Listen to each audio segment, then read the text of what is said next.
this is a game changer, folks. This is the most, I really can't think of another aha moment that tops this one for me.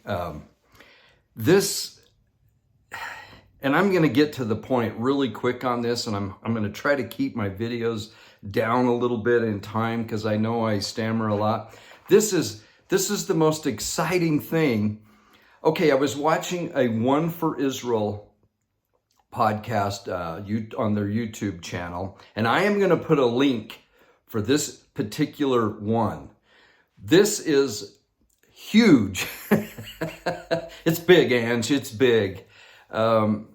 Okay, so Seth and Golan, these are professors, doctors at One for Israel that teach, and I actually was able to take a course from each one of those online, kind of during the COVID time. I think some of you might remember I took these online courses that came from Israel, and it was so awesome. And the other students, and we were on a Zoom meeting. It was really cool. And these guys are brilliant, and they know their scriptures, and they know them from a Jewish aspect, because Golan in particular was raised in a kibbutz. He's Jewish through and through, but they have found that Jesus is and was the Messiah and will be returning. And so they're Christians in that sense, but they're what we would say is Messianic Jews. You know, Seth, he's I think he's from New York, but lives now, and brilliant. Well, they had a guest with them whose name is Dr. David Mitchell from Scotland, which is cool too, because we were just there, and this ties in, guys, this is big. But what David Mitchell has studied and written books on now, and I've ordered one of the books, but he says that Jesus is not only the son of David, right, or the root and offspring of David, as it says in Revelation that we've been studying, which is all true, but he's also the son of Joseph. This is so cool. This is so cool. And he gives several scriptures. I may not refer to those scriptures. I have them written down. I've gone through this video maybe 4 times now, if not all of it 4 times, portions of it, big portions of this video. It's about 30 minutes long, and I will put it in the comment section. I'll pin it. It'll be the top comment, and it'll be the link to watch this video for yourself. So here is his David Mitchell. His premise is that tradition and scriptural, and he gives the scriptures. We have references of Christ being inferred that he is that Joseph was a type of Christ, and so he is the son of Joseph, but not just by a type, but by DNA through his mother Mary, who has both the DNA of David, Jewish, Judah, and Joseph, and other DNA, which I'll get into after. But this is so cool, because the DNA actually comes through Joseph, through Ephraim. Ephraim is how they say it. It's the Ephraimites. Now, the Galilee region, Dr. Mitchell says, the Galilee region where Christ set up his ministry, these were Galileans, and they didn't practice all the feasts and festivals. They had different traditions than the Jews in Jerusalem in that area. They weren't, and Golan, the other professor, you'll see him in the video, he wears a cap. He said, so are you saying that the Galilean Jews were different than the Judean Jews? And he goes, yeah, they're different, but I wouldn't call the Galilean Jews. They were Ephraimites or Ephraimites. They were from Ephraim. And he talks about how they ended up there. Of course, they were in the Northern Kingdom, which Galilee would qualify that, but there were ways that they came back. Josiah and the Maccabees, they brought back and groups of those from the tribe of Ephraim. Now, what other individuals were from the tribe of Ephraim then? Most of the apostles, they all came from Galilee region. And Christ himself, raised in Nazareth, born in Bethlehem, city of David, raised in Nazareth, a colony, if you will, or a village of those that would be mostly from Ephraim. Now, think of the ramifications of this. When Christ in Galilee, the Great Commission, when he says to his apostles as a resurrected being, "Go ye into all the world and preach my gospel." Well, he was telling true Ephraimites who have that charge to gather. The apostles themselves, Peter, James, and John, who, I got to slow down here. This is so exciting. So, let me just back up here. So then, who does Christ go to? Who's the woman at the well? She's a Samaritan. Why is that significant? The well, Jacob's well. This is where Joseph was sold into Egypt, right close to that well. My son and I have been there. It's an amazing place. The ancient city of Shechem, now Nablus, which is kind of crazy right now. But here you have you have a Samaritan woman. Now, when Christ says, "I'm the guy you've been waiting for," go read that story in John. And John is in particular, his audience are Galileans. His audience are Galileans. And the references to Jesus being the son of Joseph are all through the Gospel of John, as well as in 1 John, as well as Revelation a little bit, but mostly that refers to him as the son of David, which he was as well through his mother, both David and Joseph. So anyway, the Samaritan woman, Christ wouldn't have presented a Jewish Messiah because she wouldn't accept it, but he presented himself as a Joseph Messiah, or a son of Joseph through Ephraim. And then that's their Messiah is the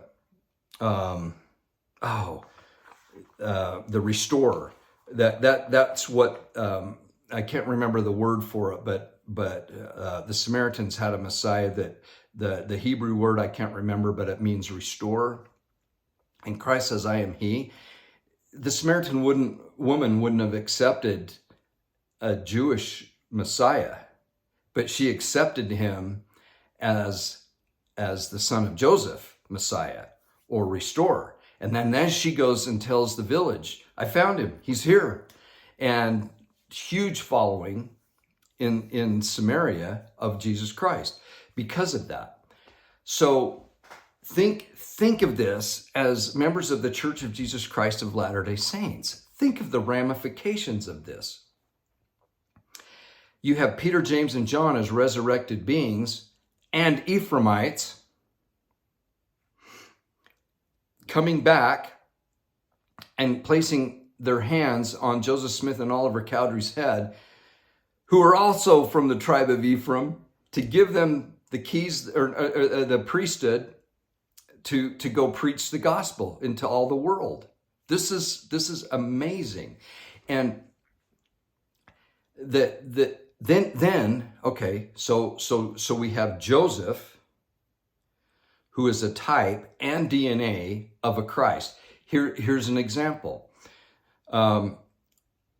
Christ says in, I think it's in Mark 12, he compares himself to the story in Joseph in Genesis 37. And he said, that my family, my brothers want to take my life. They want to kill me. And that's what Christ was saying. I'm going to be wanted by my family, by my brothers to kill me. Tying him to Joseph, saying the same thing, right? Now, who ends up saving Joseph's family from the famine? Joseph. He becomes a savior of those that wanted to kill him. Christ, who does he become a savior to? All mankind, but particularly those who wanted to kill him. He becomes a savior, right? And so Joseph becomes a type in so many different aspects. If you look at his life, a type of Messiah. Now, David did the same thing. He was a type of Messiah. He united the kingdoms. Saul actually was the originator of uniting the kingdoms, but David really solidified it and really gave credibility to Israel as one, and conquered and made way for the temple of the house of the Lord to be built through his son Solomon. But David is a type, right? And so these types were shadows of the Messiah. Now, do we have a type of a Messiah? Not the Messiah, but a type or a shadow of the Messiah returning for the second coming, as well as reflecting back on his life, whose name might be Joseph as well? Now, I asked that question because this is just mind-blowing. So you have Joseph Smith. Now, quite often we'll think of Christ and they'll say he's the son of Joseph, and we assume that they're talking about his. This is in. It's in John chapter 1 of the Gospel of John, and it's Philip, and he said the son of Joseph. Well, he's not referring to Joseph, the husband of Mary. He's referring to Joseph of Egypt. Now, here's another mind-blowing thing. So Joseph. Let's look at the names where that name Joseph came from and what it's tied to. Joshua is a form of Joseph. Joshua is a form of Yeshua, and Yeshua is a form of a Greek. They don't do shuz, but they so you get this Jesus out of it because they put an S on everything, and you'll see this in the video. So you have Joshua, Yeshua, Joseph, Jesus are all the same.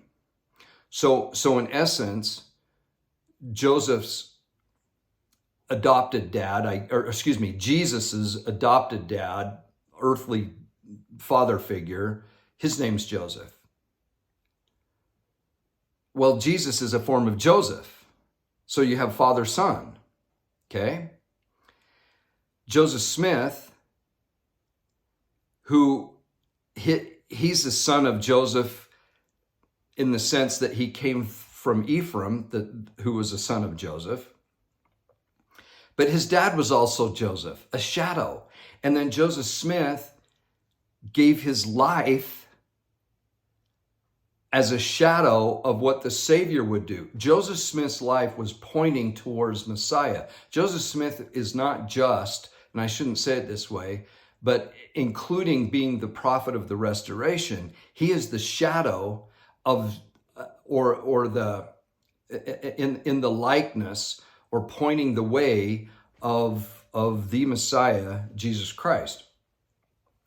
In almost every aspect, he was martyred by friends. Some of them close friends. Some of them were apostles, just like Judas and Jesus, apostles that conspired against him. Think of that. That's pointing towards the mortal ministry and the mortal Messiah in after the fact. So it ties everything in. This name Joseph is huge. When in this interview with Dr. David Mitchell is so interesting because so Golan goes, so you're saying that he's the Messiah of son of Joseph, and he's the son of Judah or David. David was Jewish. And he said, yeah, but he's also the son. He ties in the Egyptians because Joseph married an Egyptian and had two sons, Ephraim and Manasseh, and Ephraim really becomes the. And I've said this before. It becomes the emphasis tribe of the northern kingdom. And so now think of this. When we talk about the stick of Joseph and the stick of Judah becoming one in thy hand, this is interesting because we always say the stick of Joseph is the Book of Mormon and the stick of Judah is the Bible, which that's a good interpretation. There's no question. Now, in classes I've taken, Hebrew classes and Old Testament classes through Jewish scholars, not LDS scholar, but Jewish, they say the sticks represent staffs or the head of the tribe. So the head of Joseph, which would have been Ephraim, and the stick of Judah, right? They become one.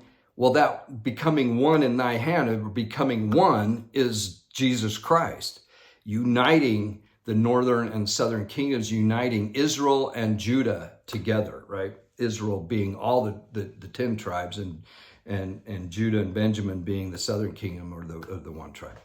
So this has so many ramifications. This is so mind-blowing to me. I'm going through the scriptures now. I'm studying those that are given in this presentation.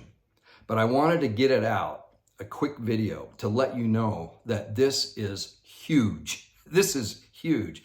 Because then when you think of Ephraim, and the stick of Joseph, or even a remnant of Joseph, we always think, well, the remnant of Joseph is just those descendants in the Book of Mormon that the Book of Mormon talks about. Well, who else came to the New World that's of Joseph? It's the Ephraimites or Ephraimites that came to the north, from the northern countries to the Americas. This changed the whole outlook on the Book of Mormon too, and really ties it in. Now we know that Lehi, he was from Manasseh, which is the son of Joseph. So he was a son of Joseph as well. So all this is just tied in. But any Ephraimite, it would be a son of Joseph. So the original 12 apostles. Now you could say, well, Paul, he was a Benjamite, fine, but the 12, and you could even include Judas or Matthias. They were Galileans. They were Ephraimites. This is just so cool. So they were the ones spreading the gospel throughout the world, and this is. You had the trade route, the Via Maris, that went right through all this area that the word of the gospel could be spread. So Christ had both the DNA through his mother, and it only could be maternal. His mother Mary, he had both the DNA of Joseph and of Judah, through Ephraim and through David. Okay. And then there's just so many other things. I have a lot of notes. I'm not going to get into a ton of detail because I think watching that video would be much better for you. But I just wanted to tie in the Joseph Smith aspect and start you thinking about how that's a game changer with looking at Joseph Smith, who's a son of Joseph, not just an earthly Joseph, but well, earthly in a lot of ways. He's the son of Joseph of Egypt, and his dad was Joseph. So kind of similar to Jesus, whose father was Joseph, and he descended from Joseph of Egypt. So it's just is so good. I'm so excited about this. I've ordered the books, like I say, from from Dr. David Mitchell, and he's from Scotland. And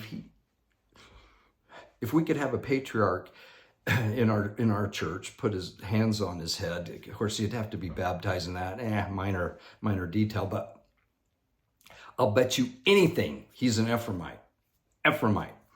And it would take an Ephraimite to realize that all this is in place, and it's only Jesus that unites all these different messiahs. He's it. He is it. So anyway, God bless. I hope you enjoyed this quick video, and I hope it's been a blessing to you, and I hope you're as excited as I am about it. Game changer. Game changer. Love you all. Talk to you soon. Bye.